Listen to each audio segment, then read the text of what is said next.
Sunsetting Part 3, that's right, Part 3.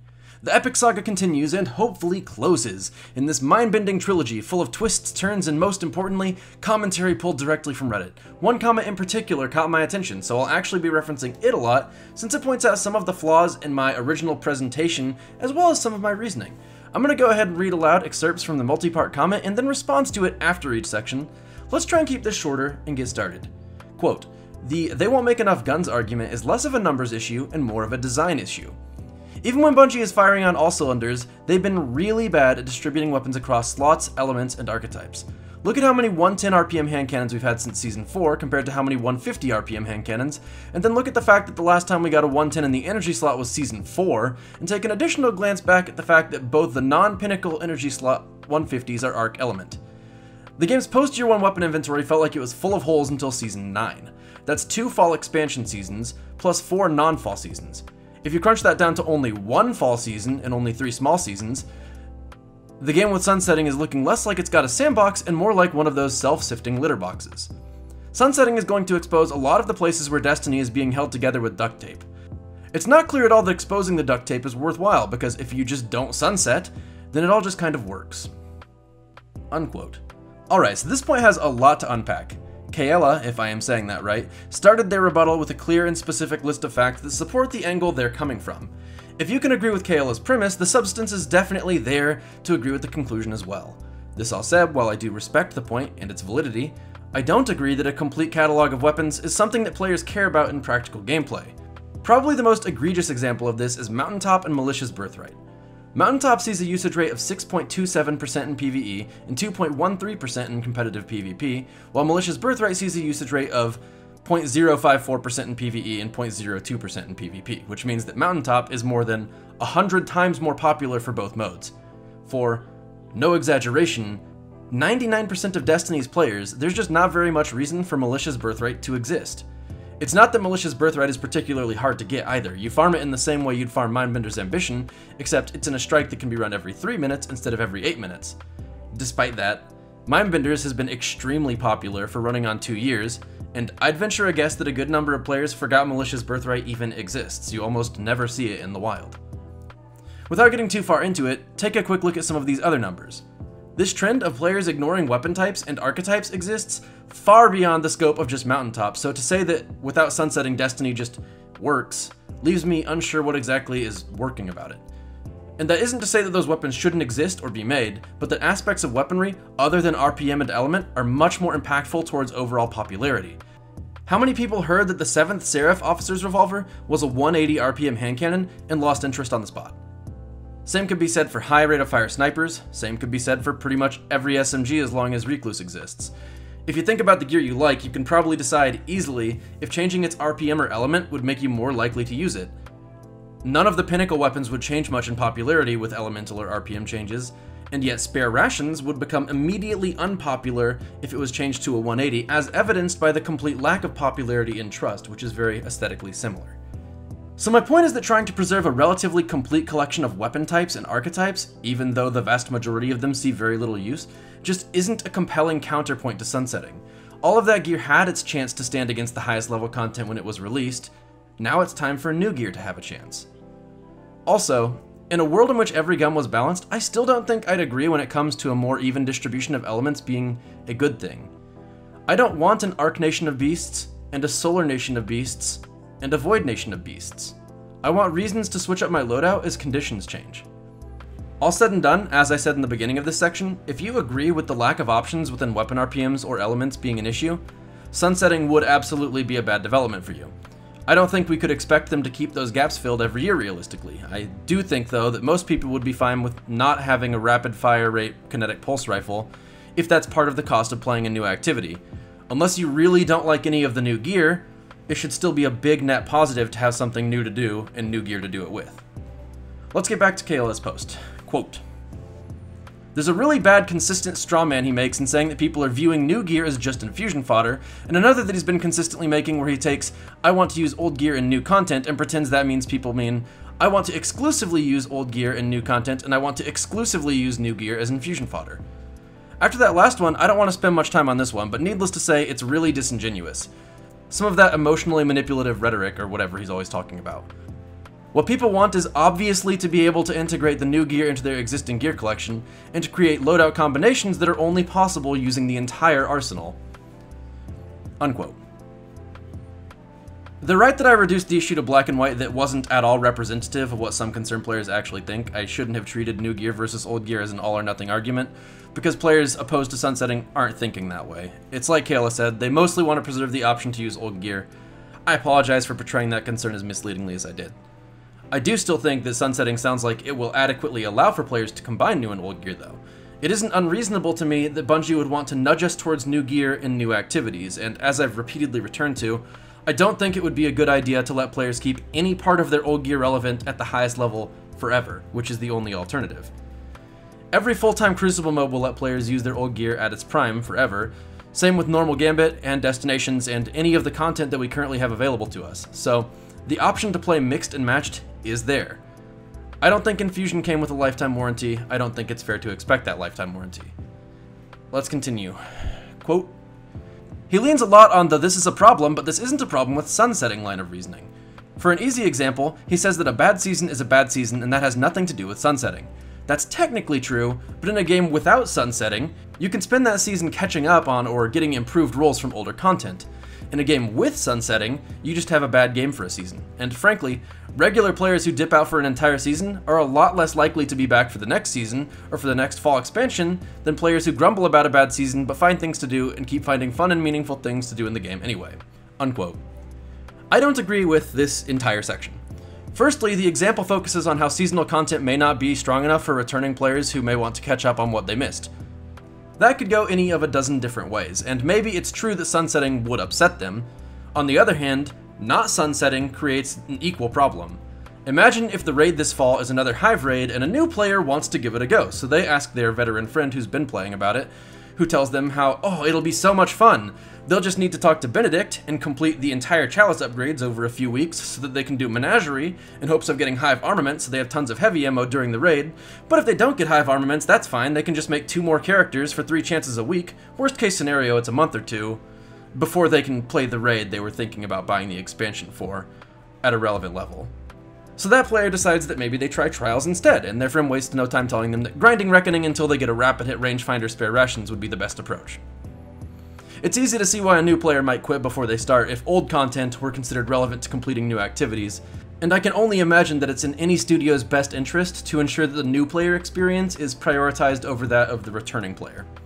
Obviously, in these examples, you could do a raid without armaments, and you could play Trials without a perfect spare rations, but when the expectation is that you're going to have the best gear, and that's what you're competing against when you see other people are doing better than you with that stuff, it's going to feel like you're not relevant, and having to backtrack to make up for lost ground is not going to be fun for those players. The analogy mentioned is also poor in my opinion.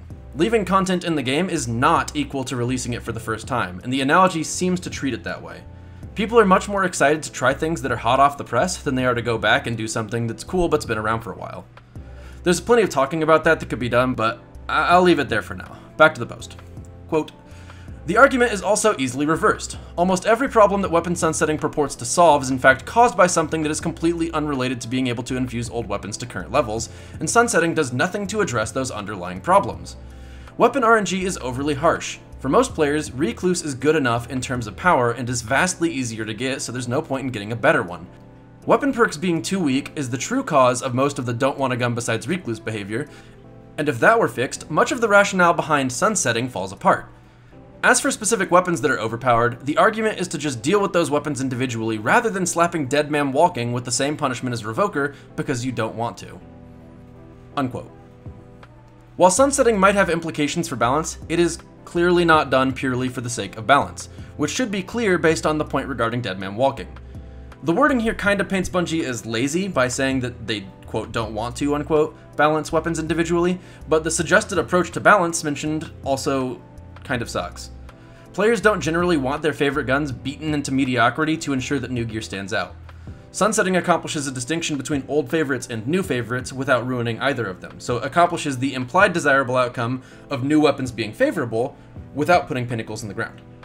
Moreover, players don't really want a perfectly balanced game, They want a bunch of different weapons that stand out for different reasons. So trying to nerf the weapons that do stand out, whatever that reason may be, is not a good approach to making the game better.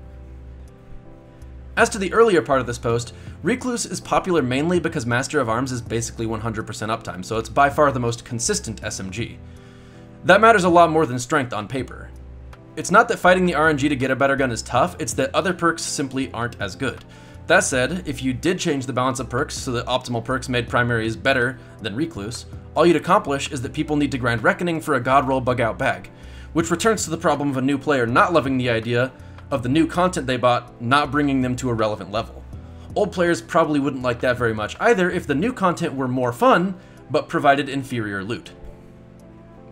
In any case, saying sunsetting does nothing to address the problem that RNG in the game is too unforgiving is true, but I did say in my previous video that it was a separate conversation for a reason. To say it exacerbates the existing problems of RNG also isn't true, considering we have a full year to use our old gear, and our new gear. Quite honestly, if you're not able to get the gear you want, that should be okay, as long as you're at least having fun going for it, and if you aren't having any fun going for it, but continue to go for it, it's not sunsetting's fault that you're having a bad time at that point. Let's go on. Quote, "Your armor build isn't more important than giving people reasons to get new loot.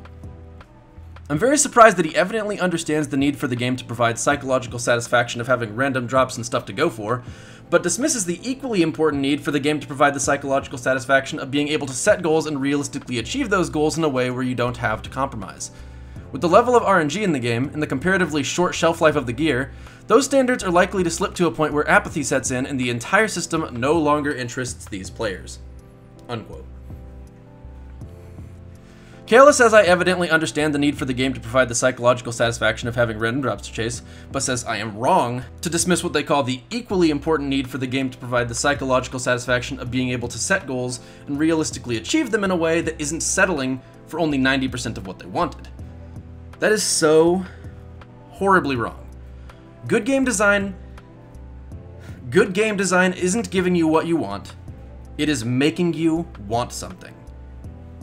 The main reason that the players I know play past the first 90% of what they wanted is because they enjoy the gameplay and the time with their friends, so that last 10% functions as an excuse to continue logging on more than anything else. If having our goals be 100% realistic to achieve in their entirety were a design goal of Destiny, there is absolutely no way we would have the loot system we have now that is so heavily saddled with RNG in the first place.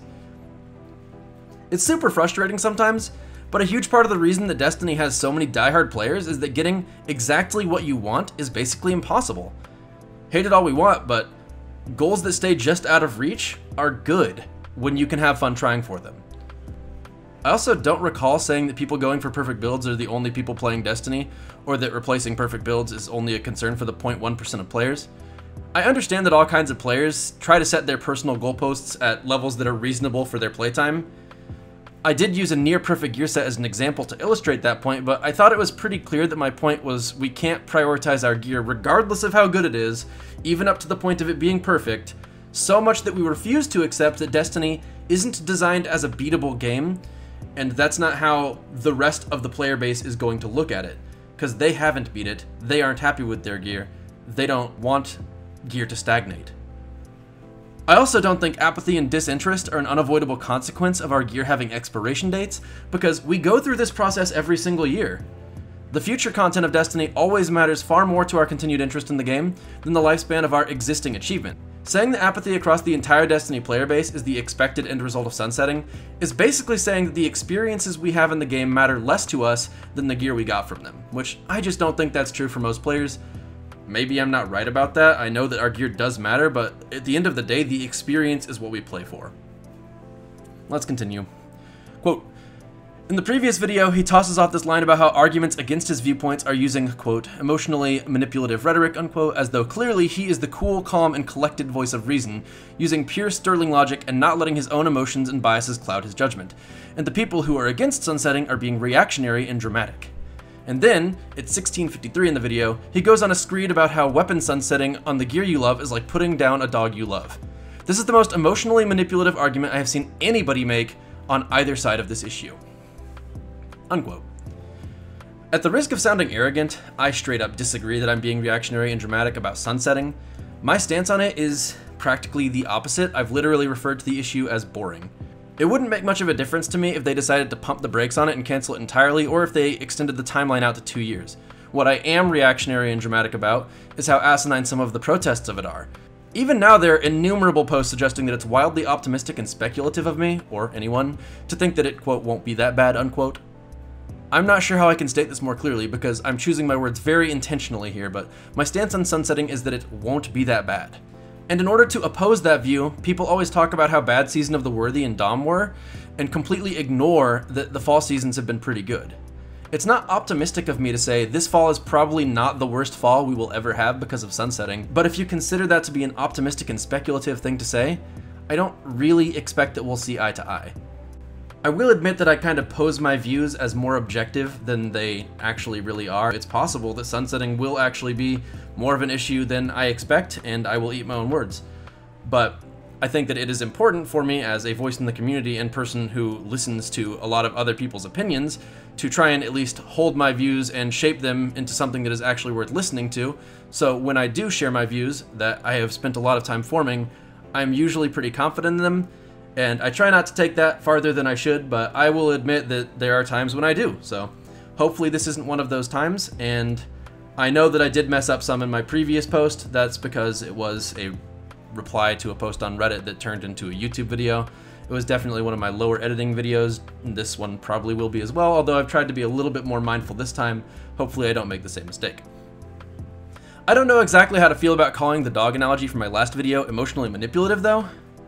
The intention there was to say that we should enjoy the things we have while we have them. I actually included that point thinking to myself that I hoped the person I was referring to was having a blast with their God roll last hope. Looking back on it, I can see how that may not have come across well to some people, but the message that we should cherish the things that we appreciate was all I was trying to get at. Wrong place and time, maybe. I really have no idea on this one, though. I do know, however, there's a clear difference between taking a cherry-picked negative talking point that ignores the whole rest of the context to outrage people, like saying we only get 5 guns a season, how are they going to make sunsetting work, versus taking a relatable situation with its whole context to suggest that people should appreciate what they have more. In any case, if that upset you, I didn't mean for it to. Dogs are awesome. I completely agree with the last paragraph here, though. I thought this one was actually really good, and this is what pushed me over the edge to actually make a video on the subject. I think we can all try to reach a higher level of public dialogue on this topic and just about any topic. I'll try to do better next time. Sorry if I let you down with any of my previous commentary in the last 2 videos or this one. Thanks for watching, guys. Hopefully I don't see you in part 4, because hopefully it doesn't exist. Bye, guys.